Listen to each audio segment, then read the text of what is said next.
다 같이 조용히 기도하심으로 강림절 제3주 주일 예배를 하나님께 드리겠습니다.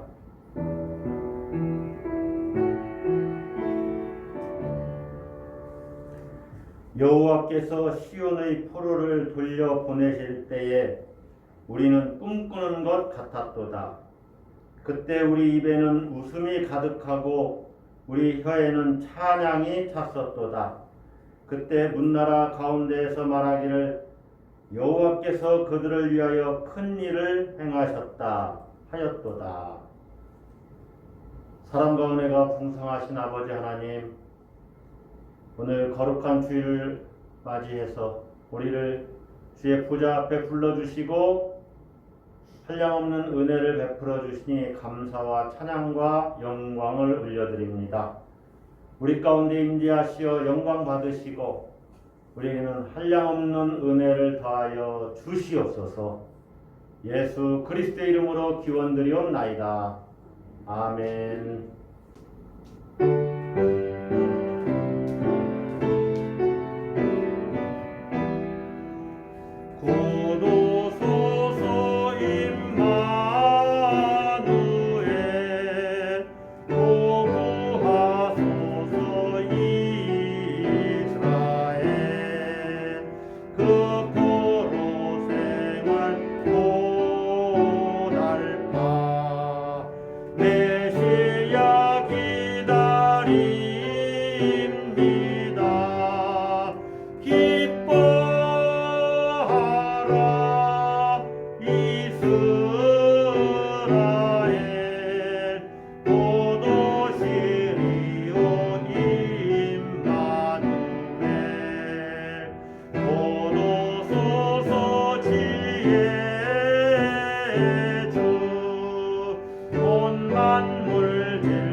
이 시간은 참회의 기도를 드리는 시간입니다.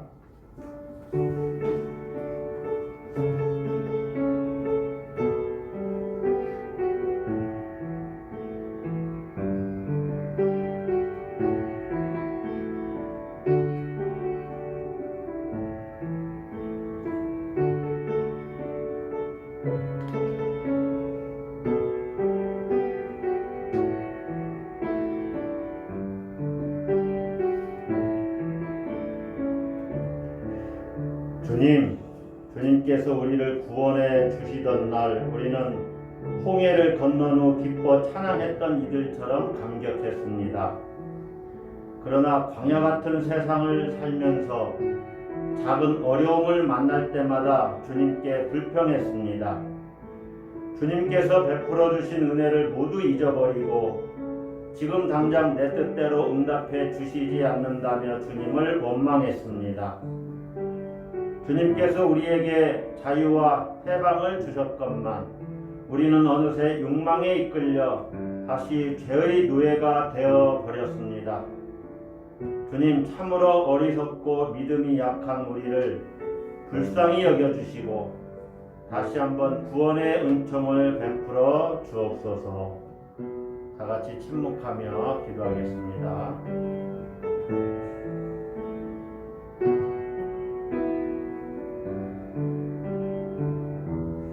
주의 나라와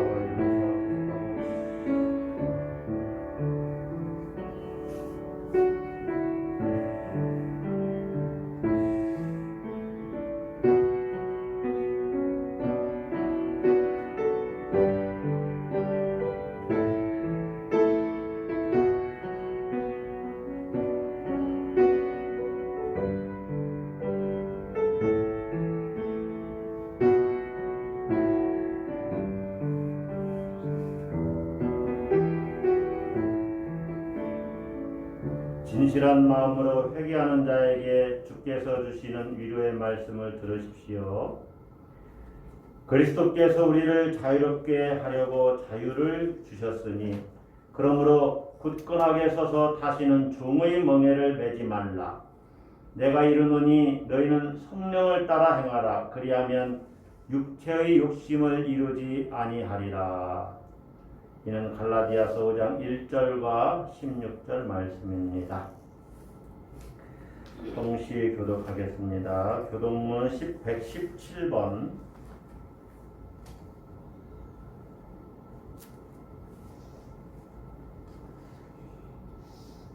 광야와 메마른 땅이 기뻐하며 사막이 백합화같이 피어 즐거워하며 레바논의 영광과 갈멜과 사론의 아름다움을 얻을 것이라. 그것들이 여호와의 영광 곧 우리 하나님의 아름다움을 보리로다. 떨리는 무릎을 굳게 하며 겁내는 자들에게 이르기를 굳세어라. 두려워하지 말라. 보라, 너희 하나님이 오사 보복하시며 갚아주실 것이라. 하나님이 오사 너희를 구원하시라. 그때 맹인의 눈이 밝을 것이며 못 듣는 사람의 귀가 열릴 것이며 그때 저는 자는 사슴같이 뛸 것이며 말 못하는 자의 혀는 노래하리니 이는 광야에서 물이 솟겠고 사막에서 시내가 흐를 것임이라.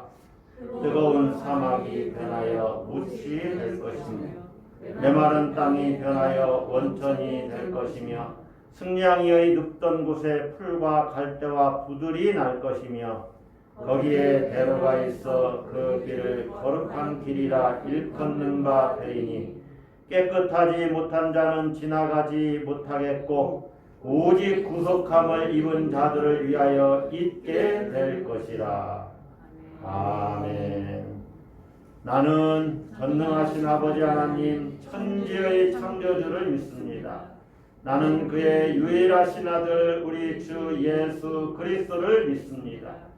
그는 성령으로 잉태되어 동정녀 마리아에게서 나시고 본디오 빌라도에게 고난을 받아 십자가에 못 박혀 죽으시고 장사된 지 사흘 만에 죽은 자 가운데서 다시 살아나셨으며 하늘에 오르시어 전능하신 아버지 하나님 우편에 앉아 계시다가 거기로부터 살아있는 자와 죽은 자를 심판하러 오십니다.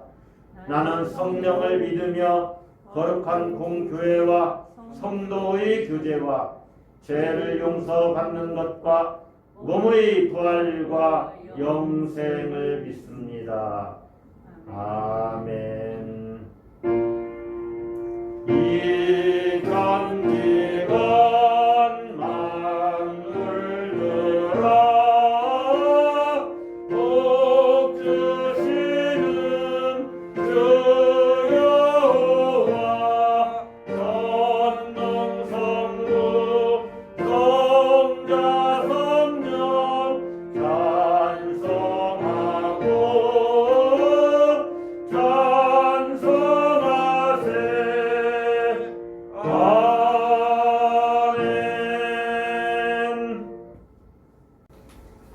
오늘 우리에게 주시는 하나님의 말씀은 누가복음 1장 46절로부터 55절 말씀입니다. 누가복음 1장 46절로부터 55절 말씀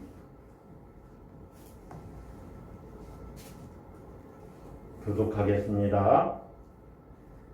마리아가 이르되 내 영혼이 주를 찬양하며 내 마음이 하나님 내 구주를 기뻐하였음은 그의 여종의 비천함을 돌보셨음이라. 보라 이제 후로는 만세 나를 복이 있다 일컬으리로다. 능하신 이가 큰 일을 내게 행하셨으니 그 이름이 거룩하시며 긍휼하심이 두려워하는 자에게 대대로 이르는도다. 그의 팔로 힘을 보이사 마음의 생각이 교만한 자들을 흩으셨고 권세 있는 자를 그 위에서 내리치셨으며 비천한 자를 높이셨고 줄이는 자를 좋은 것으로 배불리셨으며 부자는 빈손으로 보내셨도다. 그 종 이스라엘을 도우사 긍휼히 여기시고 기억하시되 우리 조상에게 말씀하신 것과 같이 아브라함과 그 자손에게 영원히 하시리로다 하니라. 아멘. 여러분 한 주간 생활하시면서 여러분 한 주간을 이렇게 한번 돌이켜 보시기 바랍니다. 얼마나 나는 한 주간 동안 주님을 찬양하는 삶을 살았는가, 또 주님을 기뻐하는 생활을 했는가. 어떻습니까 여러분? 지난 한 주간 이렇게 돌이켜 보면 나는 정말로 주님을 찬양하면서 살았구나, 주님을 기뻐하면서 살았구나, 이렇게 고백할 수가 있습니까? 코로나19 그 바이러스가 점점 더 이렇게 확진자가 늘어나는 이런 시점에서 사람들의 마음이 더 쪼그라든 것 같아요. 그래서 더 생활 영역이 줄어들고 더 조심스러우니까 더 모임에도 이제 모임을 더 취소하고 모임에도 나가지 않고 절제하게 되는, 그래서 생활 영역이 더 반경이 더 줄어드는 거죠. 될 수 있으면 집에 있게 되고 꼭 필요한 일만 나가고 그렇게 하다 보니까 여러 가지 우리를 힘들게 하고 또 우울하게 만들고, 그래서 모든 사람들이 더 힘든 시기를 보내는 것 같습니다. 이러한 시기에 우리 마음도 이렇게 좀 우울해지고 낙담되고 낙심되고, 그런데 이제 한편으로 보면은 다음 주 금요일이 성탄절이잖아요.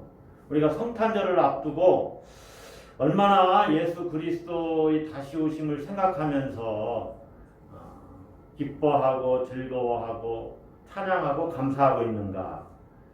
강림절 셋째 주일을 맞아서 다시 오실 주님을 바라보면서 주님이 우리에게 베풀어 주신 그 구원의 그 놀라운 은혜를 생각하면서 또 여기까지 인도하심에 감사하면서 우리가 다시 오실 주님을 바라보면서 찬양하고 기뻐하고 감사해야 됨에도 불구하고 세상살이에 눌려서 또 여러 가지 어려운 이러한 시기에 걱정하고 근심하고, 그래서 낙심하고 또 마음이 무겁게 이 예배에 우리가 참석하고 있는지 모르겠습니다. 그렇다면 오늘 이 마리아의 그 찬송, 마리아의 찬양을 통해서, 오늘 본문의 마리아의 찬양을 통해서 우리가 다시 한번 주님께 대한 찬양과 또 주님으로 인한 기쁨을 회복해야 될 줄로 믿습니다. 우리 성경에도 제목을 이렇게 붙여놨잖아요. 마리아의 찬가라고 제목을 붙여놨는데 마리아가 찬양하는 내용입니다. 이 마리아는 성경에 흔하게 나오는 이름입니다. 막달라 마리아도 있지요. 또 다른 마리아라는 이름을 가진 분들이 자주 이렇게 성경에 나오는 것을 봐요. 이 예수님의 어머니 이름도 마리아입니다. 이 예수님의 어머니 마리아의 찬양이라고 볼 수가 있어요. 오늘 본문은 마리아는 요셉과 결혼하기로 이렇게 법적으로 결정이 되었지만 아직 혼인 예식을 치르지 않은 상태에서 천사로부터, 특별히 누가복음에 의하면 가브리엘 천사로부터 마리아가 결혼하지 않았음에도 불구하고 임신할 것이라는, 잉태할 것이라는 놀라운 소식을 듣게 됩니다. 그것이 1장 28절부터 이렇게 나와요. 너가 하나님의 은혜를 입어서 잉태하게 될 것이고 아들을 낳을 것이다. 그 아들을 낳으리니 그 이름을 예수라 하라. 32절에 보면 1장 32절 보면 그가 큰 자가 되고 지극히 높으신 이 하나님이죠. 하나님의 아들이라 일컬어질 것이다. 마리아에게 천사가 나타나서 너가 잉태케 될 것이고 아들을 낳을 것인데 그 이름을 예수라 하고 그는 하나님의 아들이라 일컬어질 것이다. 엄청난 소식을 듣게 된 것입니다. 마리아는 이 일로 말미암아 이 아기를 수태함으로 말미암아 엄청난 오해를 받았을 거예요. 또 사람들의 손가락질을 많이 받았을 것입니다. 결혼식도 안 올렸는데 임신했대 하면서 소문이 많이 났겠죠. 요즘식으로 말하면 뭐 속도 위반이라든가 이런 얘기로 사람들의 손가락질을 많이 받았을 거예요. 마음이 무척 힘들었을 겁니다. 당시 마리아의 나이는 대략적으로 한 15, 16살 이 정도로 봅니다. 왜냐하면 당시 결혼 적령기가 바로 그 정도 됐기 때문에 그래요. 여성에게 있어서 초경이 시작되는 그 나이가 지나면 곧바로 결혼을 했거든요. 근데 마리아는 결혼을 앞두고 있던 그 혼인을 한 상태에 법적으로 요셉과 결혼하기로 되어 있는 상태였기 때문에 그 정도 나이였지 않을까 이렇게 싶고, 예수님이 십자가를 지시고 돌아가셨을 때 마리아는 대략 이제 40대 후반 정도 됐겠죠. 예수님이 죽으시고 부활하시고 승천하신 후에 그 사도행전 1장 14절을 보면 이 마가 요한의 다락방에 어머니 되는 예수님의 어머니이신 마리아도, 예수님의 어머니이신 마리아도 그 자리에 있었다라고 이렇게 증언을 하고 있어요. 그러니까 그 예수님의 십자가 죽음 이후에 부활하고 승천하신 이후에 이 예수님을 추종했던 많은 사람들, 또 예수님의 제자들로부터 마리아가 상당히 위로를 많이 받았을 것이고, 또 그러면서 예수님에 대한 이야기도 제자들에게 이렇게 나누어졌을 거예요. 특별히 어떻게 예수님을 임신하게 되었는지, 또 임신했을 때의 느낌은 어땠는지 이런 얘기도 했었을 것입니다. 그러한 마리아의 이야기, 이 이야기가 이렇게 노래로 불리기 시작했고, 그것을 복음서 기자가 정리해서 이렇게 우리가 읽을 수 있는 이러한 내용으로 이렇게 찬양의 형태로 이렇게 기록이 되었다라고 우리가 그렇게 볼 수가 있습니다.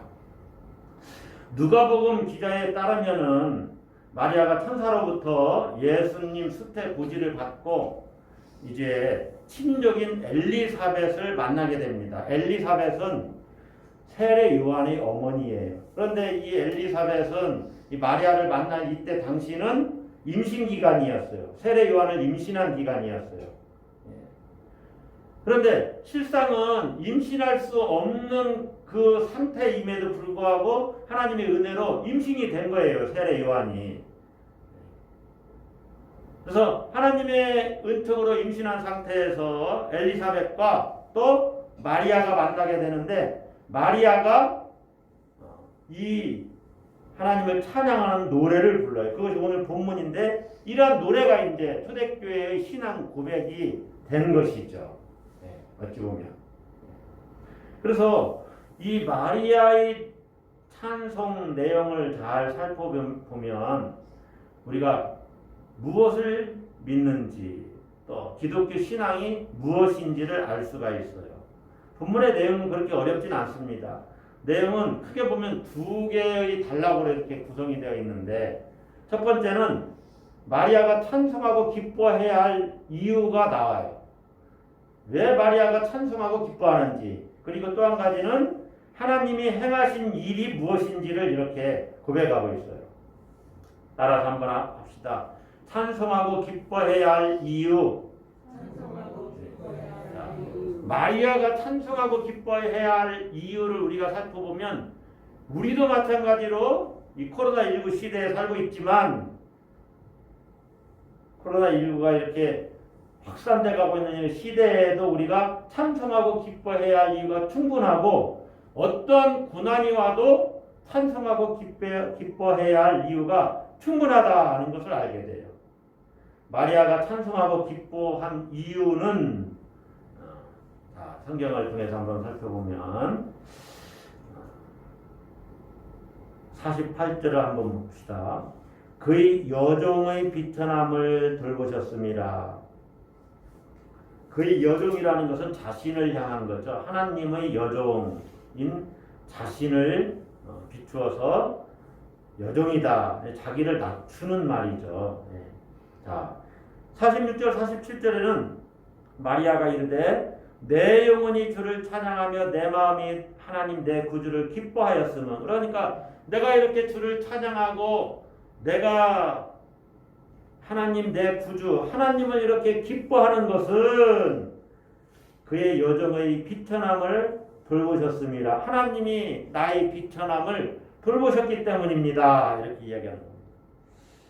여러분, 마리아는 어떤 공주의 신분이 아닙니다. 왕의 딸로 태어난 것이 아니에요. 어떤 귀족의 딸로 태어난 것이 아닙니다.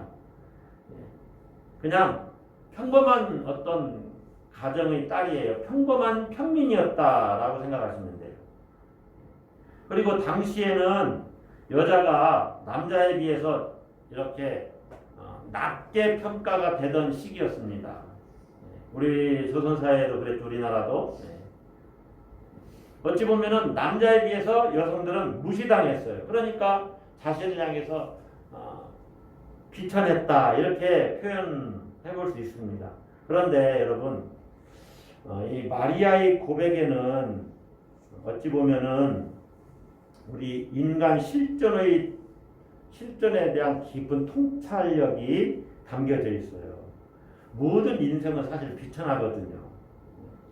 우리가 많은 사람들이 비천한 삶을 살지 않기 위해서 엄청 노력을 합니다. 어찌 보면 품위 있는 삶을 살기 위해서 노력을 하는 거죠. 가난도 어떻게 보면 우리를 비천하게 만드는 것 중에 하나예요. 또 권력자들로부터 이렇게 무시당하고 또 한편으로는 압제당하고 하는 것도 비천한 삶이 될 수도 있죠. 또 지식이 없어서 비천해질 수도 있어요. 그래서 지식을 쌓으려고 하고 부를 얻으려고 하고 권력을 얻으려고 하는 목적 중에 하나는 어찌 보면 비천으로부터 탈출하기 위해서일 수도 있습니다. 그런데 여러분, 잘 한번 보십시오. 이 비천함은 외적인 조건과 밀접한 관계가 있기도 하지만 꼭 그렇지만도 않아요. 우리가 외적으로는 품위가 있는 삶을 살아간다고 하더라도 그 속사람은 과연 품위가 있는 삶이냐, 인간의 내면이 한번 자기를 봐야 됩니다. 성찰해 봐야 돼요. 모든 사람. 여러분, 우리가 최근 몇 년 동안 1, 2년 그 성추행 사건으로 시장님, 도지사 이런 분들이 이렇게 우리에게 실망을 안겨준 일들을 경험해봤죠. 겉으로는 정말로 품위가 있어 보이는 직위에 있는 분들이에요. 그런데 그 속은 얼마나 공부하고 또 비천한지 천박한지 우리가 한번 헤아려 볼 수가 있습니다. 그러니까 외적으로 품위가 있다고 해서 정말로 그 내면이 품위가 있는 품격이 있는 그런 인생이냐? 꼭 그렇지만은 않다는 거예요. 일단 우리가 살아가는 모양이 그렇고 특별히 하나님 앞에서 우리 자신을 살펴보면 인간이 얼마나 비천한 존재입니까? 인간 존재는 실상은 비천해요. 왜 그러냐면 그 누구도 죽음을 피해갈 수 없기 때문에 그래요. 그러므로 사망에 갇힌 인생, 죽음에 갇혀있는 삶을 보면은 얼마나 비천해요. 피조물로서의 인간 실존은 참으로 비천합니다. 마리아는 그런 것들을 보는 거죠. 아, 이렇게 살아가는 것도 참으로 우리는 비천한 삶을 살고 하나님 앞에서는 더욱더 비천하구나. 그런데 하나님이 이러한 비천함을 돌보셨구나. 여러분, 우리가 이 땅을 살다가 죽으면 모든 것이 끝난다 하면 얼마나 우리가 허무하고 비천한 삶을 사는 겁니까? 한편으로는 억울한 일이 보상받지 못하고 잘못하지도 않았는데 고난받고 하면은 그런 것들을 보상받지 못함으로 인해서 얼마나 억울해요. 그리고 또 이 땅에 불의를 행하는 자들, 악한 자들이 많잖아요. 그런 자들에 대한 심판이 있어야 되지 않겠습니까?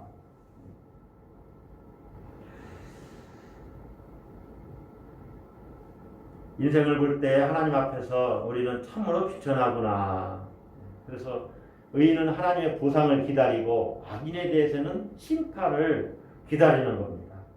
그것이 하나님이 우리를 돌보시는 거예요. 돌보시는 거. 그의 여종의 비천함을 돌보셨구나. 그래서 두 번째로는 하나님이 마리아에게 큰 일 행하셨음에 대해서 찬양하고 기뻐하는 거예요. 49절 보세요. 능하신 이가 큰 일을 내게 행하셨으니 이 큰 일을 행하셨다. 이것은 하나님의 아들이신 예수 그리스도를 잉태한 일이죠. 예수님을 잉태한 일이 마리아에게는 아주 너무나 큰 일이었어요. 여러분 사실 마리아에게만 큰 일이 아니고 우리 모두에게도 큰 일입니다. 마리아를 통해서 인류를 구원하는 메시아 예수 그리스도가 이 땅에 오신다는 이 사실이 얼마나 큰 일입니까? 지난 한 주간 여러분 그런 생각하시면서 살았습니까? 삶이 너무나 바쁘고 저도 매일 오늘은 몇백 명, 800명, 900명 뭐 오늘은 또 1000명이 넘었대죠 확진자가. 그러면 뭐 하여간 김포도 이제 계속 막 몇 명씩 나오고 하니까 여러분들도 불안하잖아요. 그런 거에 몰입하다가 보니까 예수님이 마리아를 통해서 이 땅에 우리를 구원하시려고 오셨구나. 이 사실에 참념하지를 못해요. 집중하지를 못해요. 엄청난 큰 일이 우리 인류 역사 가운데 일어났음에도 불구하고 그 일이 너무나 먼 일같이 여겨져서 우리가 그 일을 기억하지 못하는 것일 수도 있어요. 능하신 이가 큰 일을 내게 행하셨으니 마리아에게 그러한 일을 행하셨죠. 그런데 이것은 우리에게도 큰 일이 일어난 겁니다. 마리아에게 일어난 마리아를 통해서 예수님이 이 땅에 오신 것도 큰 일이지만 우리에게도 엄청난 큰 일이 일어난 거죠. 예수님을 구세주로 영접하는 그 은혜를 하나님 우리에게 주셨잖아요. 그보다 더 큰 일이 어디 있습니까? 그런데 그런 큰 일에 집중하지 못하고 그래서 찬양하지 못하고 주님을 기뻐하지 못한 한 주간은 우리가 살아가지 않았나 한번 생각을 해봐야 되는 것입니다. 초기 기독교 신앙의 전통을 따라서 우리가 하나님이 행하신 이 크고 놀라운 구원 행위를 기뻐하고 노래해야 되는데 그것들을 실감하면서 살아야 되는데 왜 실감하지 못하느냐? 방금도 말씀드렸지만은 현실에 마음을 너무나 많이 빼앗기기 때문에 그래요. 눈앞에 벌어지는 현상에만 마음을 두니까 하나님을 느끼지도 못하고 또 하나님을 실제로 잘 이해하지도 못해요. 여러분 한번 보세요. 이 일은 거의 2000년 전에 일어난 일이잖아요. 그러다 보니까 10년이 지나고 20년이 지났어요. 또 30년이 지났어요. 그래서 100년이 지났어요. 100년 정도 지나면 이제 사도들도 거의 다 돌아가셨죠. 이제 속사도 시대가 펼쳐집니다. 그리고 이제 교회 바퀴 시대가 진행이 되고 있는 중이에요. 그러다가 이제 로마에 이제 기독교가 국교화되지요. 313년에. 그래서 이제 중세로 접어들어요. 그렇게 하루하루가 가서 100년이 가고 500년이 가고 1000년이 가고 이제 2000년이 지난 거예요. 역사 속에 분명히 있었던 일이라는 거죠. 이 일이 하나님의 아들이신 성자가 하나님의 아들이신 성부, 성자, 성령 그 삼위 중에 성자가 마리아를 통해서 이 땅에 인간으로 오신 그 사건이 인류 역사상 성육신한 그 사건이 인류 역사상 처음 있는 일이고 다시는 있지 않을 일인데도 불구하고 우리는 그 일에 집중하지를 못해요. 왜냐? 현실의 마음을 다 빼앗기기 때문에 눈앞에 벌어지는 현상에만 마음을 두기 때문에 그래요. 그러니까 하나님의 구원이 예수님을 통해서 이 땅에 오셨다는 그 사실에 대해서 우리가 머리로는 이해하고 있는데 마음을 두지를 못하니까 찬양하지도 않고 또 기뻐하지도 못하는 거죠. 그래서 기독교 신앙이 삶의 능력으로 경험되지를 못하는 거예요. 삶의 능력으로.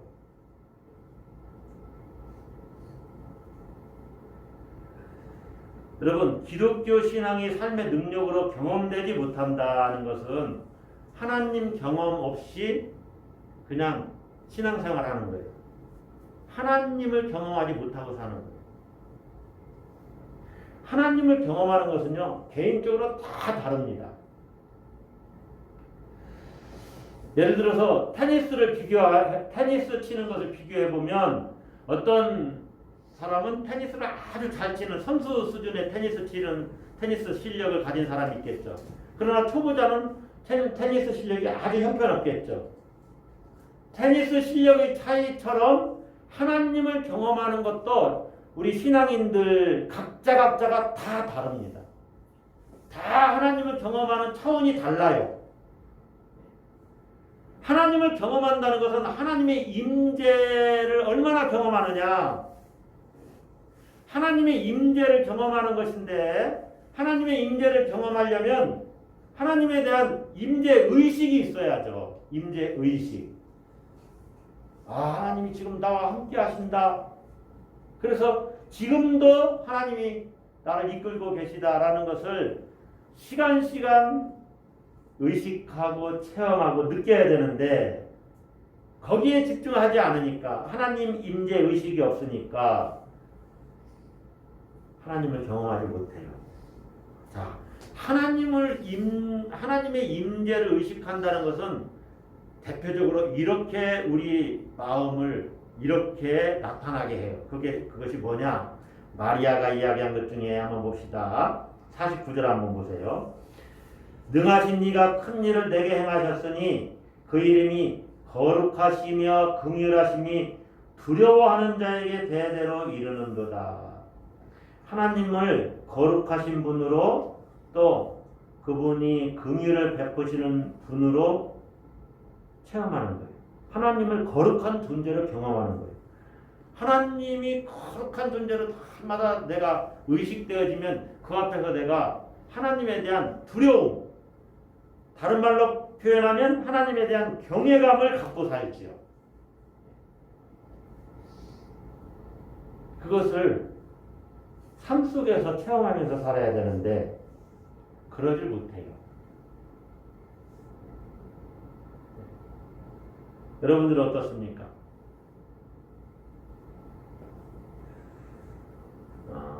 지금 이제 마음이 많이들 힘들고 모두 다 어려운 때이기 때문에 야, 나의 비천함을 하나님이 돌보셔서 내게 큰 일을 행하셨구나. 마리아에게 큰 일을 행하신 그 이상 우리에게도 큰 일이 일어난 거죠. 마리아에게 일어난 그 성육신의 사건, 마리아가 잉태한 그 사건도 내게도 큰 일이지만 내가 구원받고 하나님의 자녀가 되었다는 사실보다 더 큰 일이 뭐가 있어요? 코로나19에 비할 일이 아니죠. 실제로는.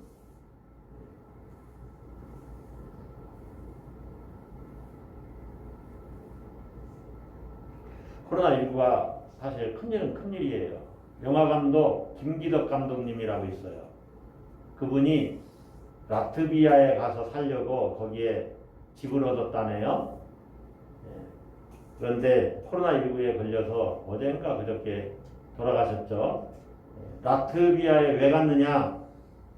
여러분들이 뭐 이렇게 스마트폰이나 인터넷 통해서 검색해 보면 알아요. 어쨌든 나이가 이제 59? 뭐 이게 60이 채 안 된 것 같은데 죽었어요. 코로나19에 걸려서. 우리 코로나19가 큰일은 큰일이죠. 근데 우리에게 일어난 가장 큰 일은 우리가 죄사함 받고 영생을 소유했다는 것이 우리 인생에서 가장 큰 일이죠. 이 일을 위해서 예수님이 이 땅에 오신 일이 가장 큰 일이죠.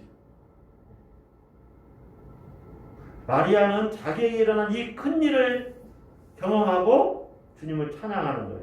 자, 그리고 이제 하나님이 행하신 일로 하나님을 찬양합니다. 50절부터 51절부터인가요? 예. 거기에는 이 세 가지 정도의 하나님이 행하신 일이 나와요. 한번 빨리 살펴보면, 자, 51절에 그의 팔로 힘을 보이사 마음의 생각에 교만한 자를 흩으셨고, 교만한 자를 흩으셨다는 거예요. 첫 번째로. 두 번째로는 권세 있는 자를 그 위에서 내리치셨으며 비천한 자를 높이셨고, 권세 있는 자를 내리치고 비천한 자를 높이셨어요. 이것은 정의로운 세상을 만드셨다는 거예요. 자, 세 번째는 줄이는 자를 좋은 것으로 배불리셨으며 부자는 빈손으로 보내셨도다. 이것은 경제 정의를 실현했다는 것입니다.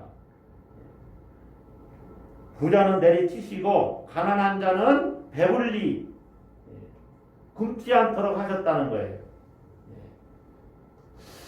자, 교만한 자를 흩으신다는 말은 교만한 자가 누굽니까? 교만하다는 건 뭡니까? 자기를 높이는 거잖아요. 자기를 중심에 모든 존재의 중심, 모든 삶의 중심을 자기에게 두는 거죠. 자기를 높이는 사람은요, 사실은 참된 만족이 없어요. 자, 왜냐하면 자기가 일정하게 수준에 있는데 계속 자기를 높여야 되니까 이 자기의 이 수준이 높이는 자기를 따라가 주지 못하는 거죠. 그러니까 자기 내면과 이 자기의 그 이상과는 늘 일치되지 않음이 있어요. 불일치가 있어요. 그러니까 참된 만족이 없죠. 자기를 높이는 사람은 다른 사람이 조금만 자기를 낮추면은 이게 견디질 못하는 거예요. 이건 자존감하고는 좀 다릅니다. 교만은 자기를 끊임없이 높이는 거예요. 근데 사람은 누구나 기회만 되면 조금 가진 것, 조금 더 아는 것, 조금 지위가 있는 것, 그것 때문에 교만해지려고 그래요. 교만해지려고. 이 교만해지면 참된 만족이 없는데도. 그래서 하나님이 교만한 자를 흩으신다는 것은 교만한 사람은 그 자신의 내면 세계가 평안이 없다는 얘기와 똑같아요. 그러니까 교만하지 않은 자만이 기뻐하며 노래할 수 있는 거지. 하나님이 교만한 자를 흩으신다. 교만하지 않는 자만이 참된 만족을 얻고 하나님을 기뻐하고 찬양하시는 거예요. 자, 두 번째, 하나님이 정의로운 세상을 만드신다고 그랬죠. 권세 있는 자를 그 위에서 내리치셨으며 비천한 자를 높이셨고. 자, 이때 권세 있는 자 할 때 이때의 권세는요, 폭력적인 권력을 의미하는 겁니다. 정당한 권력은 사회를 유지하기 위해서 필요해요. 법정에서 판사가 재판할 때 권위가 있죠. 이 권위는 필요한 거예요. 그래야 판사 말을 듣죠. 판사의 판결에 따르지요. 군대나 경찰이 사회를 유지하기 위해서, 전쟁을 억제하기 위해서 일정한 권력을 가져야 되는 것은 정당한 권력이에요. 그러나 구약에 있어서 바벨론 제국의 폭력이라든가 신약에 있어서 로마 제국이 행사하던 그런 폭력들은 폭력적인 권력이에요. 그런 권력들은 폭력적인 권력이에요. 다른 일을 강제로 억압하는 힘이에요. 이런 것들을 하나님께서 이제 내리치시는 거예요. 예수님이 십자가에 달려 죽으신 것을 한번 보세요. 폭력적인 권력의 피해자가 된 거예요, 예수님이. 그런데 하나님은 그 권력을 내리치신 거예요. 치셨어요. 그것이 예수님의 부활이에요, 부활. 예수님에게서 이 권세 있는 자를 그 위에서 내리치셨으며 비천한 자를 높이셨다는 것은 예수님에게서 이루어졌어요. 교만한 자들을 흩으셨고 마찬가지입니다. 빌라도의 그 재판을 받을 때 예수님은 낮은 자로 처했고 십자가를 지셔서 낮은 자가 되셨지만은 실제로 더 높이 된 자가 누굽니까? 예수님이시잖아요. 예수님. 자, 세 번째 문제도 마찬가지예요. 줄이는 자를 좋은 곳으로 배불리셨으며 부자는 빈손으로 보내셨도다. 자, 이런 말씀은 예수님에게서 이 경제 정의도 이루어진다는데 여전히 지금도 부자들은 더욱더 부자가 되고 가난한 자는 더 가난한 자가 되지 않습니까? 네, 맞습니다. 이 말씀을 우리가 현실 속에서 이해하기는 그래서 더 힘들어요. 그런데 여러분, 이 말씀을 우리가 예수님을 통해서 바라보면 예수님에게서는요, 예수님을 통해서 구원 얻은 자는요, 정말로 이 줄이는 가난한 자, 모든 가난으로부터 실제적으로 해방을 받습니다. 실제적으로는 가난이 있어도 그것을 가난으로 여기지 않는 만족함이 주님에게 의로 말미암아 이루어져요. 그것을 경험한 사람도 있고 경험하지 못한 사람이 있어요. 그런데 이것이 완벽하게 경험되어지는 때가 언제냐? 예수님이 다시 오시게 되면 이것이 완전하게 실현이 돼요. 그래서 예수님을 기다리는 거죠. 우리가 강림절을 보내는 이유 중에 하나도 예수님 다시 오시면 모든 부정과 부패, 불의는 사라지고 정의로운 세상이 온다. 하나님이 모든 빈부 문제를 온전하게 공평하게 해결해 주신다 하는 것을 우리는 믿습니다. 초대교회 성도들도 그걸 노래하고 예수님이 다시 오시기를 기다리는 거예요. 그게 강림절이다. 초기 기독교인들은 하나님이 예수 그리스도를 통해서 이러한 교만한 자를 흩으시고 권세 있는 자들은 그 위에서 내리치시고 비천한 자를 높이시고 또 줄이는 자를 좋은 곳으로 배불리시고 부자는 빈손으로 보내시는 일들이 예수님을 통해서 이루어진다고 믿었어요. 초대교회 성도들. 우리도 그 사실을 믿기 때문에 예수님을 기다리고 있는 겁니다. 예수님을 기다려요. 이것이 하나님이 행하시는 일이에요. 오늘 마리아의 찬가를 우리가 한번 살펴봤지만 여러분, 하나님이 행하실 일을 기대하면서 정말로 이 땅에 예수님이 다시 오시면 완전한 세상, 완전한 정의가 이루어지는 사회, 완전한 사랑이 이루어지는 사회, 불의가 조금도 발붙이지 못하는 사회, 폭력이 전혀 없는 그러한 사회가 이루어질 것이다. 그래서 이사야 선지자의 그 예언을 보면 표범과 사슴이 함께 뛰어놀고 독사가 더 이상 사람을 물질 않아요. 어린아이가 독사를 만져도 전혀 문제가 되지 않는 그러한 완전한 평화의 세상을 꿈꾸는 그런 메시지를 우리가 보지 않습니까? 주님이 오시는 그때 이것이 이루어진다는 거죠. 말씀을 다 마쳤습니다. 여러분 마음도 많이 힘들고 저도 뭐 쉽지가 않네요. 그럼에도 불구하고 다시 하나님 우리의 비천함을 돌보신다. 하나님 우리의 모든 우리 연약함을 아신다. 그리고 우리를 지금도 돌보고 계시고 인도하신다. 확신하시고 예수 그리스도를 통해서 이루신 그 놀라운 큰일, 마리아에게 이루어졌던 일도 묵상해야 되지만 우리에게 이루어진 이 구원의 놀라운 은혜를 헤아려 보고 거기에 집중하고 예수님 언젠가 내가 만나게 된다는 사실에 집중하면서 주님을 찬양하고 기뻐하면서 한 주간을 다시 승리하시는 여러분들이 되시기를 주의 이름으로 축복합니다. 기도하겠습니다. 하나님 아버지, 내가 하나님의 은혜를 입었고 또 아기를 잉태할 것이요 남자아이를 낳을 것이며 그 이름을 예수라고 하라. 또 그 아이는 하나님의 아들이라 일컬음을 받을 것이라는 고지를 듣고 마리아는 이렇게 주님을 찬양했습니다. 하나님, 내가 기뻐하고 또 즐거워하고 찬양하는 것은 전능하신 하나님께서 비천한 자를 돌보셨고 큰 일을 행하셨기 때문이라고 고백합니다. 우리도 하나님이 우리를 돌보시고 우리에게 구원의 놀라운 은혜를 베풀어 주신 것을 묵상하면서 우리가 감사하고 찬양하고 기뻐하며 다시 소망 가운데 거하는 우리 모두가 되도록 은혜 베풀어 주시고 함께 하신 줄로 믿습니다. 이번 한 주간도 승리케 해주시고 일상 속에서 감사하고 찬양하며 주님 바라보는 그러한 한 주간 지내게 하시고 오가는 길 지켜주시고 모든 바이러스로부터 보호해 주시고 함께 해주시되 또 맡겨주신 사명도 잘 감당하고 하나님이 위대하신 우리 인생도 위대하다 고백하면서 한 주간도 정말로 더욱더 하나님 신뢰하고 의지하고 또 주님과 동행하는 한 주간 되도록 주여 역사해 주시고 함께하여 주시옵소서.